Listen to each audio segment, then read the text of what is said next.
guys, the next worksheet that you're going to have to do with the sub will be graded. I'm going to go over the first page with you, just kind of review proving similar polygons or similar triangles, and then you'll have some application problems that you're going to do on your own that I'll be checking as part of the completion grade. So what I need you to do first is just recap. To be similar polygons, you have to have the same shape, but not necessarily the same size, okay? All right, and there's two components that have to occur. Corresponding angles are, I'm just going to put the symbol, congruent. Where's my... And corresponding sides are proportional. Hold on just a second.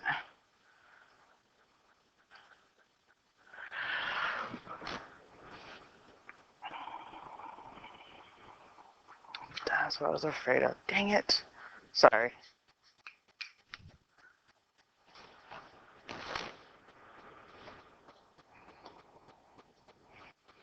All right, so we have minor technical difficulties. Okay. Their symbol is messed up, or it didn't come through on this first part. There should be the similarity symbol. Remember, that's a sideways, like a sideways S, so that symbol goes in between. And we go by read it from left to right, just like you read anything. The first quadrilateral, first set of letters are your pre-image. The second are your image. I don't think you can see it, but the little primes are on the one underneath. Okay. All right, so we can see, because if I look, it's getting smaller. This is a reduction, so our scale factor has to be less than 1 or between 0 and 1. All right, so in order to find that scale factor, you need to find corresponding sides that you have measurements to. So if I look at this figure here, I have the measurement 9, and that's CD. CD corresponds with the C prime, D prime, but I don't have a number there. I know those two go together, but I don't have a number. So I want to find the sides that I have actual measurements to. And so if I look here, we have BA, this side here, and we know that that goes with B prime, A prime. And the scale factor is your image to your pre-image. I'm going to abbreviate that. So the image is the 4, the pre-image is the 6. We're going to reduce that, and we get 2/3. That's our scale factor. And based on our definition, our characteristics or property of similar polygons, appears as corresponding angles are congruent. So if I want to find A prime corresponds with A, so it would be 100. D corresponds with D prime, it would be 30. C prime corresponds with C, so it would be 160. Those would be equal to each other. Now to find the missing sides here, in order to find a missing side or a variable, you have to write a proportion.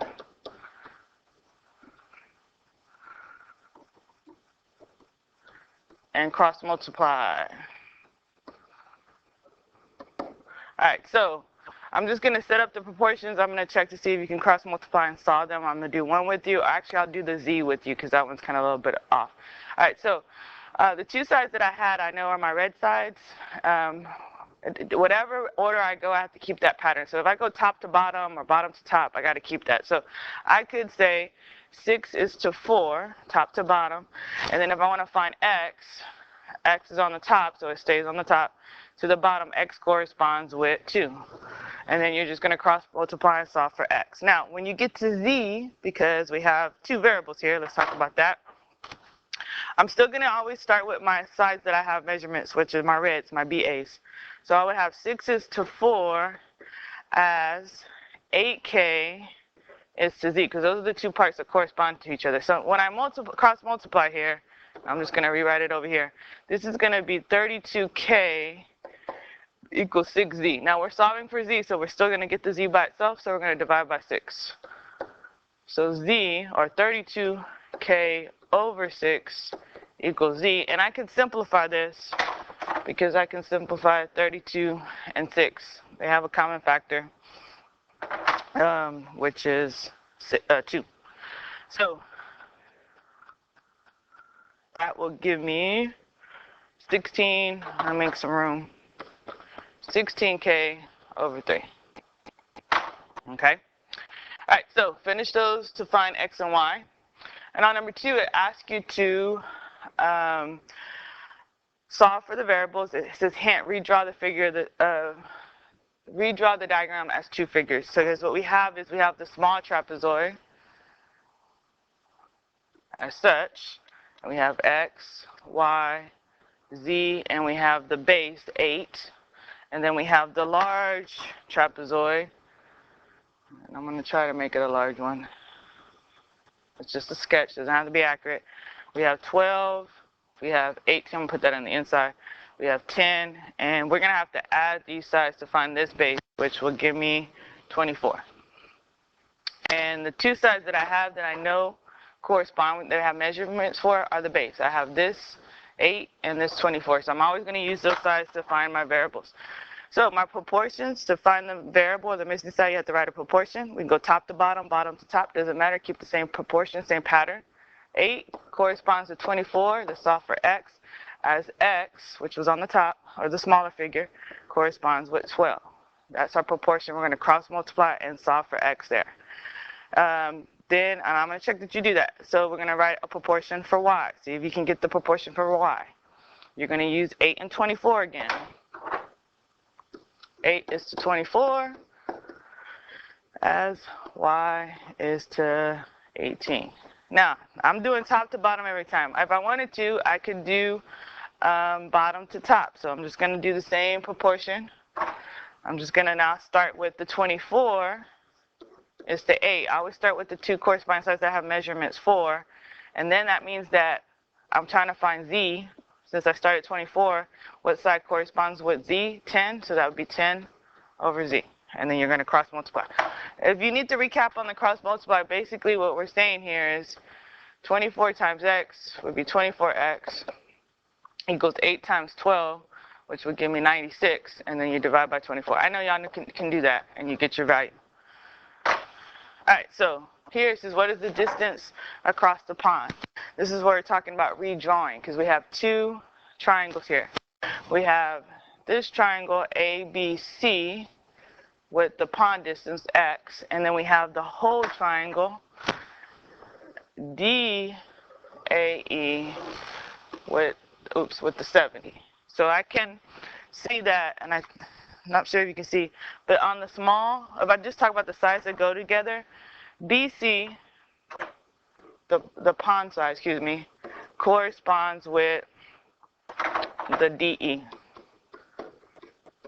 And on the side that is, I have a measurement for, I have AC, which is in the red triangle, and it corresponds with AE. But make sure you add this together, because I have 120 plus the 40, and that gives me 160, okay? And there's your proportion there. So make sure you finish that. You have to substitute and solve.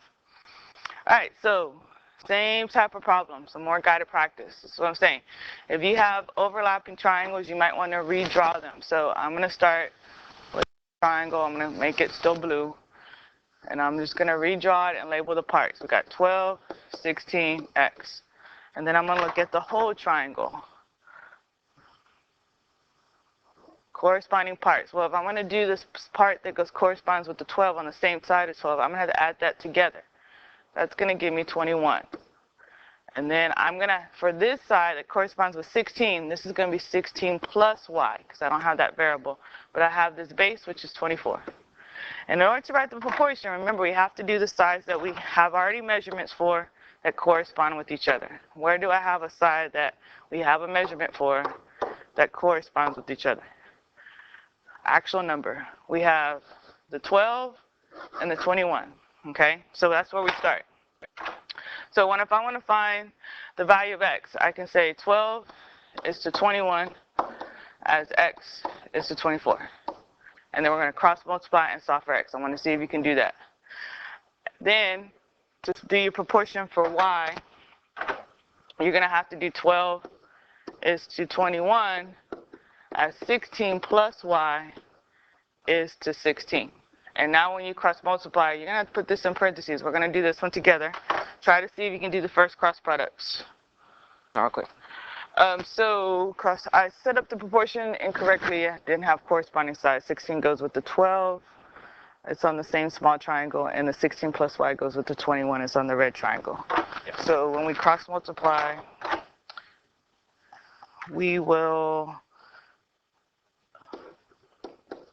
remember you're going to have to distribute the binomial, the 16 plus y, but 21 and the 16 will give you the 336. Okay.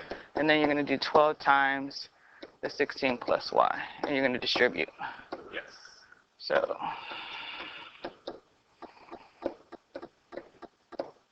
and then we're going to solve for y. Okay.